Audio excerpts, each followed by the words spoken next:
Hello and welcome to the presentation on mammalian toxicology data requirements for antimicrobial pesticides under 158W Data Requirements for Antimicrobial Pesticides.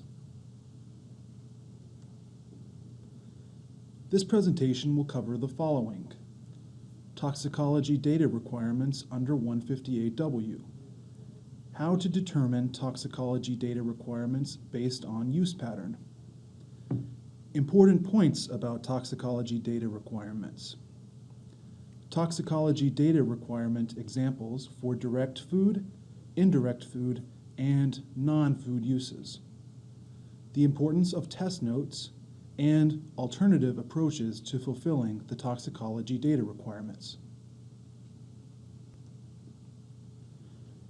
Toxicology data requirements for antimicrobial pesticides are presented in Section 158.2230 of the final rule for Part 158, Subpart W. For more information, see 40 CFR Section 158.2200. The agency is required to meet the statutory standard of Section 408B2II of the Federal Food, Drug, and Cosmetic Act, that there is a reasonable certainty that no harm will result from aggregate exposure to the pesticide chemical residue, including all anticipated dietary exposures and all other exposures for which there is reliable information. Thus, toxicology data requirements are based on both the potential exposures occurring from the uses of the pesticide, including exposure duration and exposure route, as well as the need for determining the hazard of the pesticide. To guide registrants in conducting studies to fulfill toxicology data requirements, the Office of Chemical Safety and Pollution Prevention of EPA has established the 870 series Health Effects Test Guidelines. Studies conducted using these guidelines are intended to satisfy the data requirements for determining human health effects of pesticide chemicals under the FIFRA statute. The final 870 test guidelines can be found at the website listed on this slide. This slide lists the 12 major use patterns for antimicrobial pesticides that would form the starting point for determining the toxicology data required.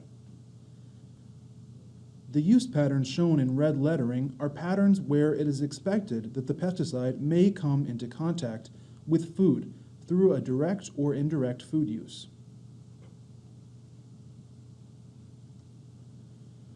Specific use sites are listed within each of the 12 major use patterns. Toxicology data requirements for the specific use sites are determined by major use pattern. An antimicrobial use site index, or USI, has been published to assist in determining data requirements. For guidance in determining the data required, consult the USI. The USI is available in the docket and can be accessed using the web link that is shown on this slide.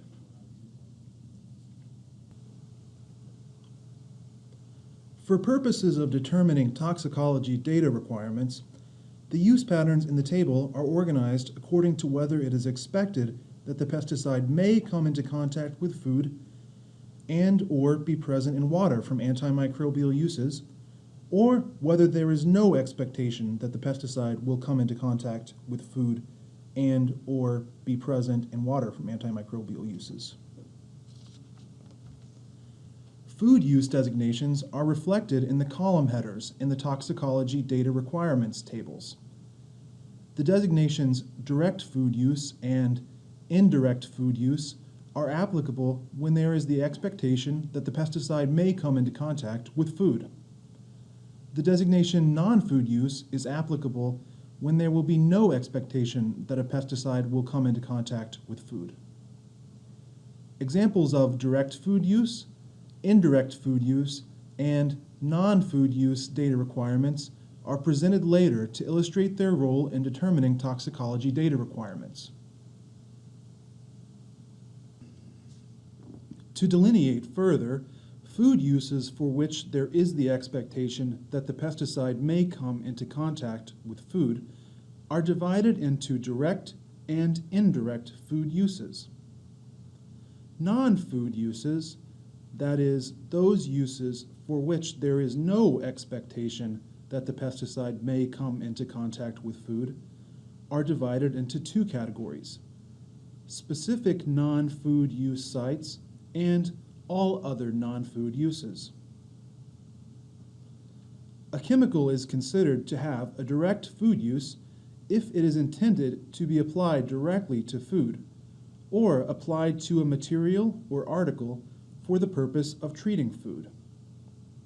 Some examples include, but are not limited to, fruit and vegetable rinses and egg washing treatments.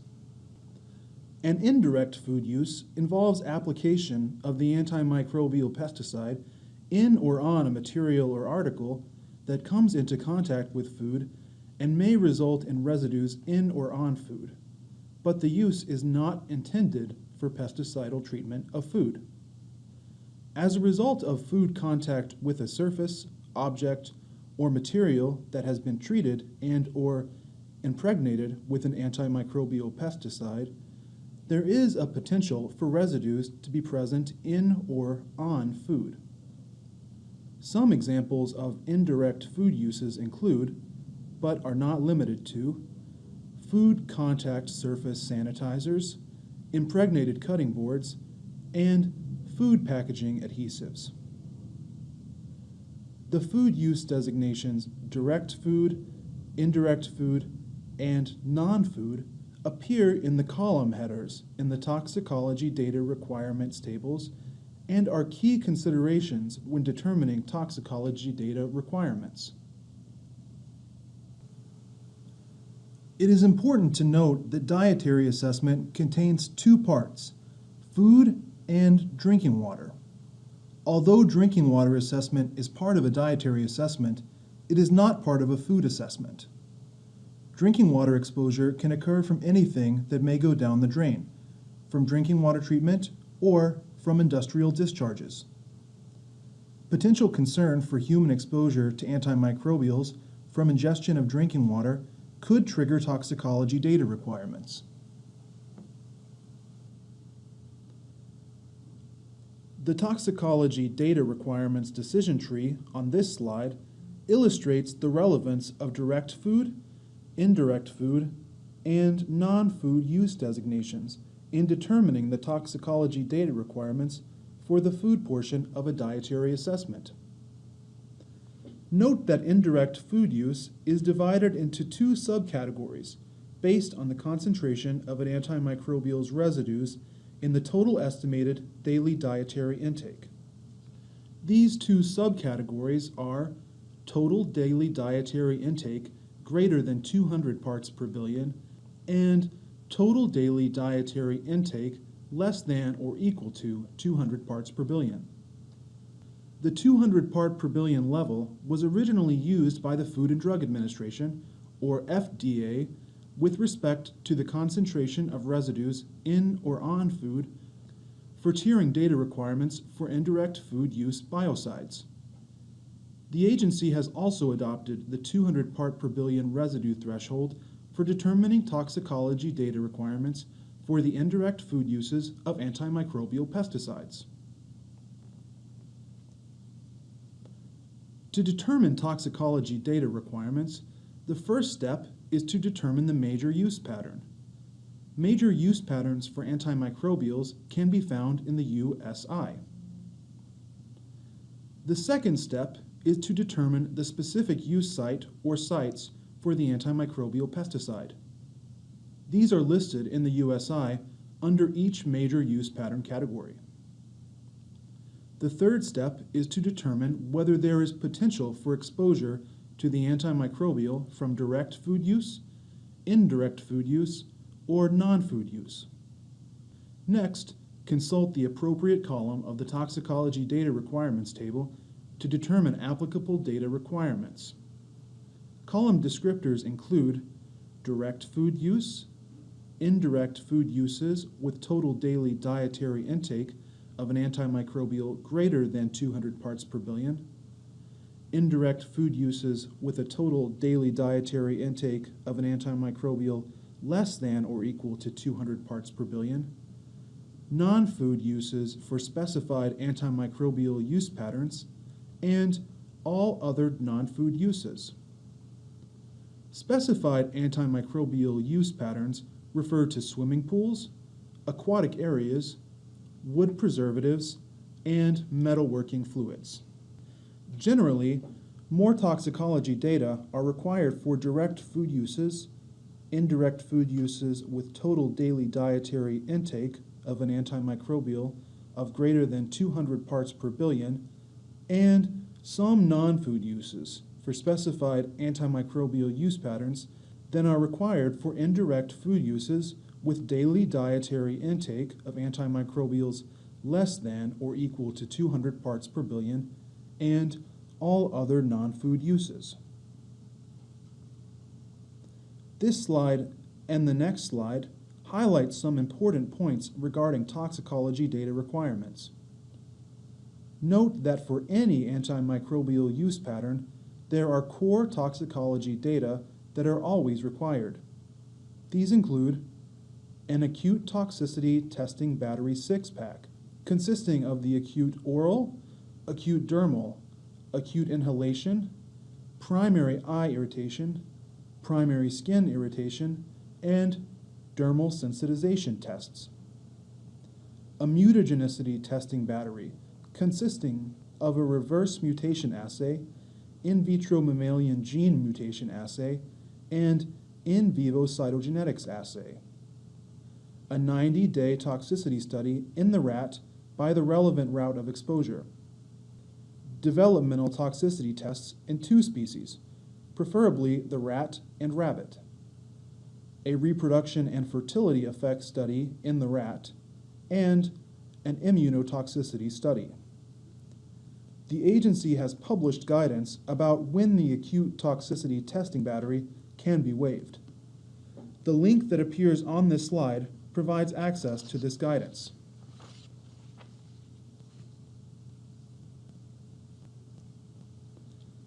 Required studies are designated in the toxicology data table with an R for required.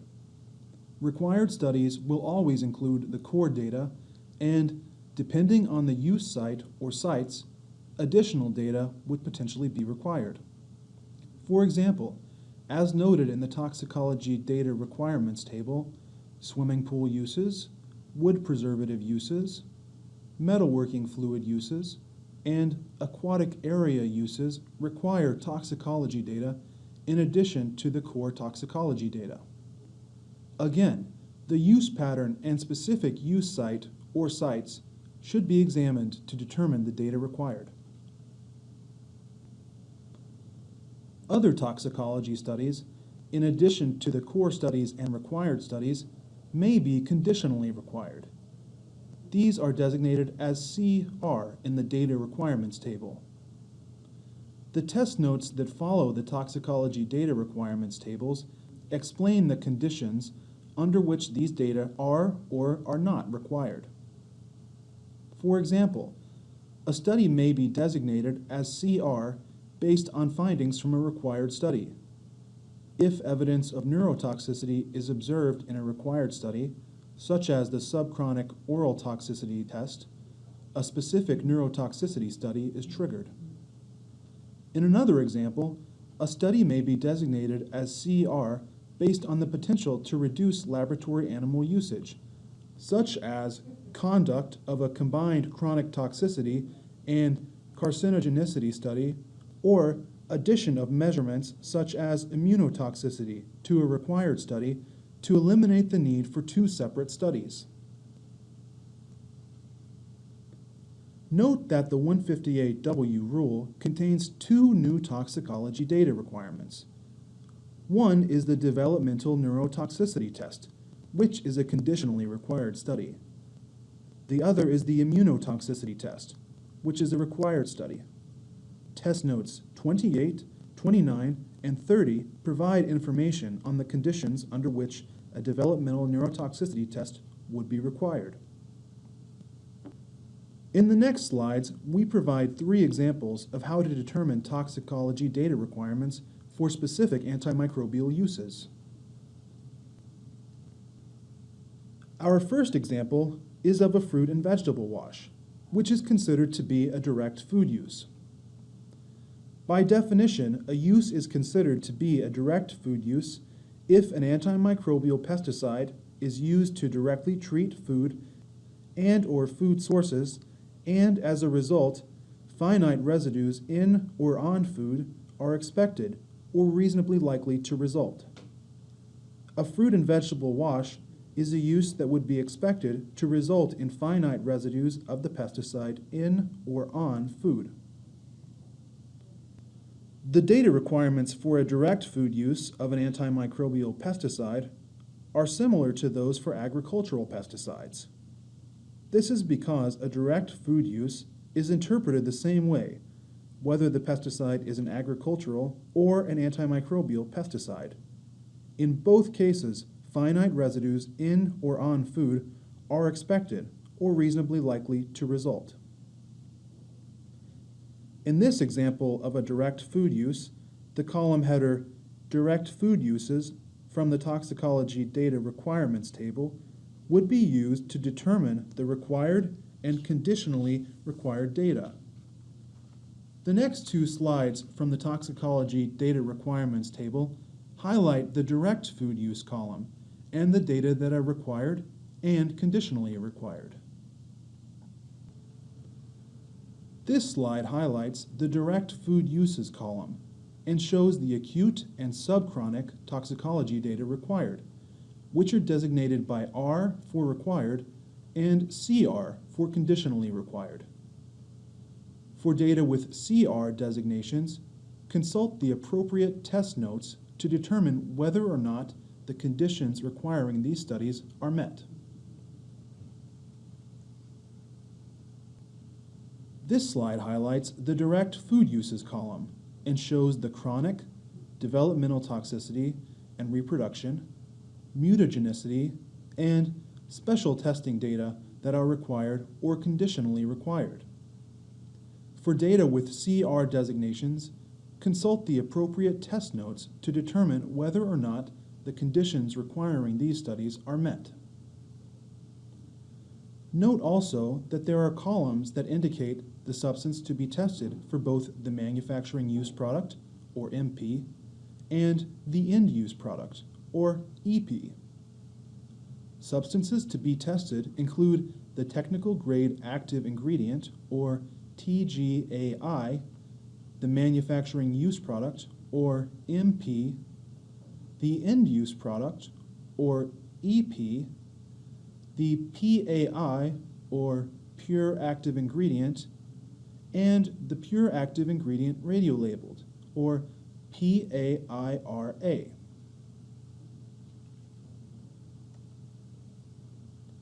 The second example of how toxicology data requirements are determined is for an indirect food use. The scenario considered is a kitchen countertop treated with an antimicrobial pesticide. By definition, a use is considered to be an indirect food use if food may come into contact with an antimicrobial pesticide, but the pesticide is not intended to be applied directly to food.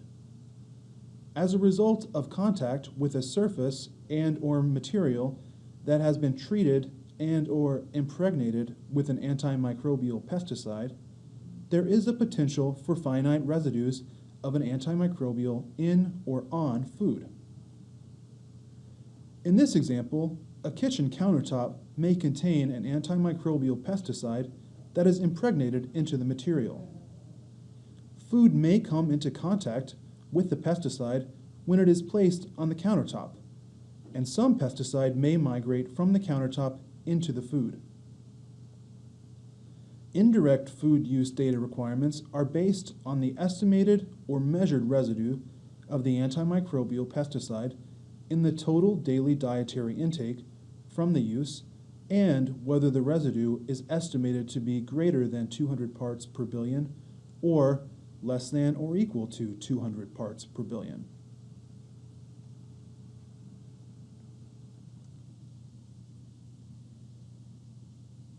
For the indirect food use, consult the toxicology data requirements table to determine the data requirements under the column Indirect Food Uses greater than 200 parts per billion, or the column Indirect Food Uses less than or equal to 200 parts per billion, as appropriate, based on estimated or measured antimicrobial residue levels.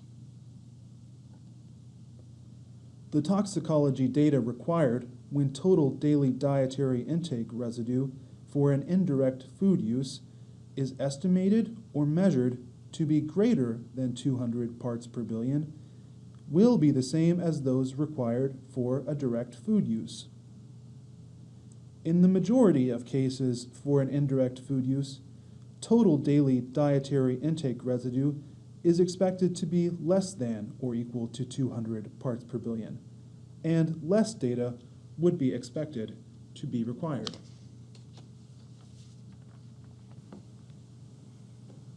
On this slide, refer to the two columns of toxicology data required for indirect food uses. Note the difference in data requirements between these two columns. The column Indirect Food Uses less than or equal to 200 parts per billion has fewer data requirements than the column Indirect Food Uses greater than 200 parts per billion. Note that toxicology data requirements listed in the column Indirect Food Uses greater than 200 parts per billion are the same as those listed in the Direct Food Uses column. Note that the toxicology data requirements for the Indirect Food Use column, listed as Indirect Food Uses less than or equal to 200 parts per billion, are the same set of data as the core toxicology data listed earlier in slide 12 of this presentation.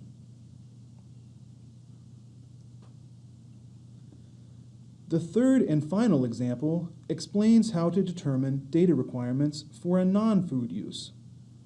A use is considered non-food if there is no reasonable expectation of finite residues in food based on the application of an antimicrobial pesticide. This definition is based on the presumption that food and/or food sources will not come into contact with the antimicrobial pesticide based on the use pattern. Use sites that fall into this category include, but are not limited to, fuel tanks, human footwear, or non-food areas of eating establishments, such as the area underneath a sink. Specified antimicrobial use patterns, which are designated as non-food, such as swimming pools, aquatic areas, wood preservatives, and metalworking fluids, require additional toxicology data compared to those designated as all other non-food uses. This difference is based on the magnitude and duration of human exposure that occurs from these specific uses.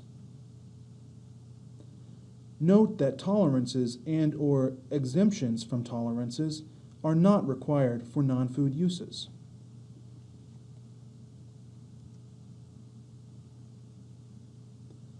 To determine data requirements for non-food uses, examine the column in the Toxicology Data Requirements table titled Non-Food Uses.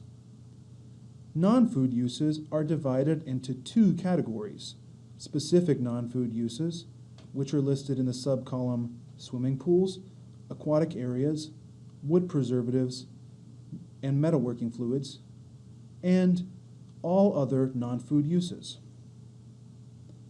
Based on the magnitude and duration of human exposure, certain specific non-food uses, such as metalworking fluid uses, swimming pool uses, wood preservative uses, and aquatic areas uses, could require the same toxicology data as a direct food use.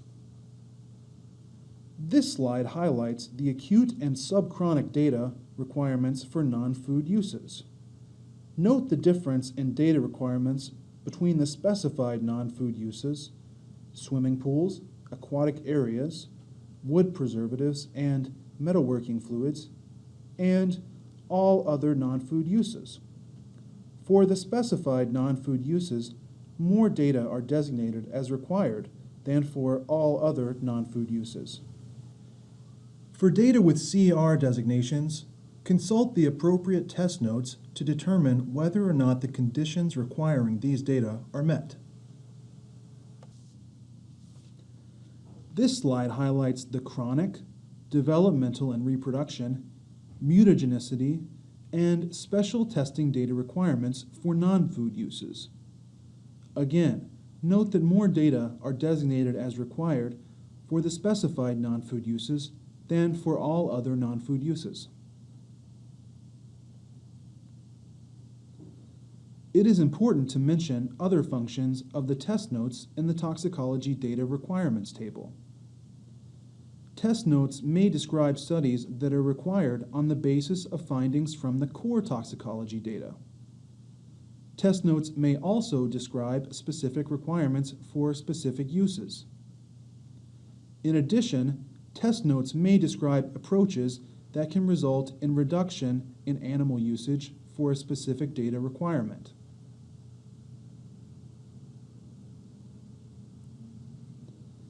An example of a test note that describes studies that are required on the basis of findings from core toxicology data is Test Note 6.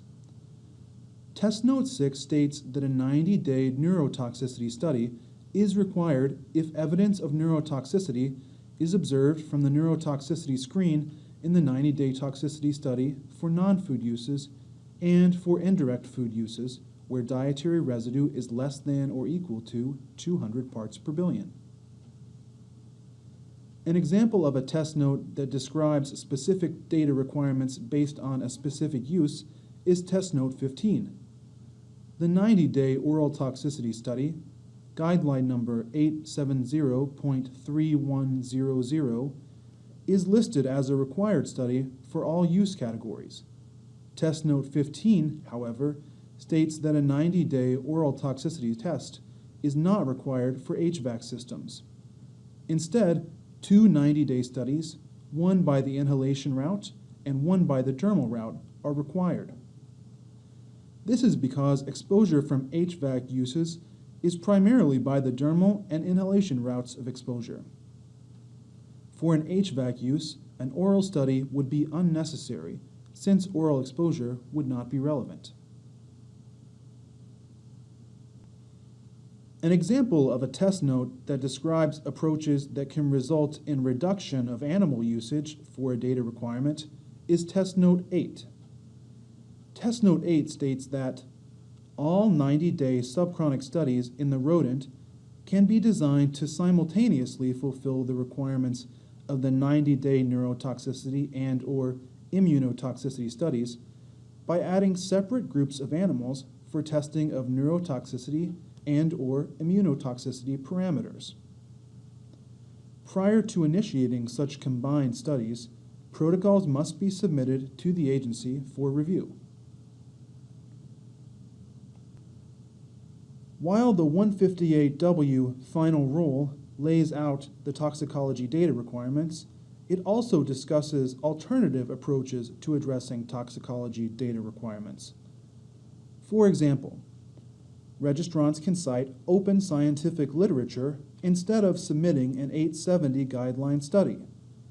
The agency has published guidance on how we assess the acceptability and quality of open scientific literature that is cited. The first link that appears on this slide provides access to this guidance. In addition, in vitro approaches can be used to address acute toxicity data requirements. For example, as an alternative to using studies on animals to determine eye irritation, OPP has published guidance that presents an acceptable alternative testing framework for using studies without animals. The second link that appears on this slide provides access to this guidance. Data on structurally related chemicals including quantitative structure-activity relationships, also referred to as QSAR and/or SAR, can also be cited.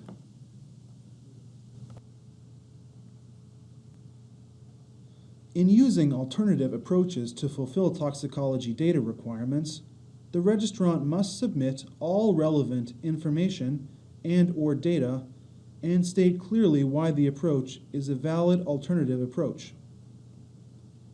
The information must be relevant to evaluating the chemicals and endpoints of concern. Such information can include physical chemical properties, environmental fate data, or biological effects. The information and approach must be credible and scientifically valid. The approach must be validated, and the basis for the results must be transparent and reproducible. The criteria must be clear. Specific details concerning the information that EPA could find useful when evaluating a SAR or QSAR are in the NAFTA TWG Quantitative Structure Activity Relationships QSAR guidance document, which can be accessed at the link that appears on this slide.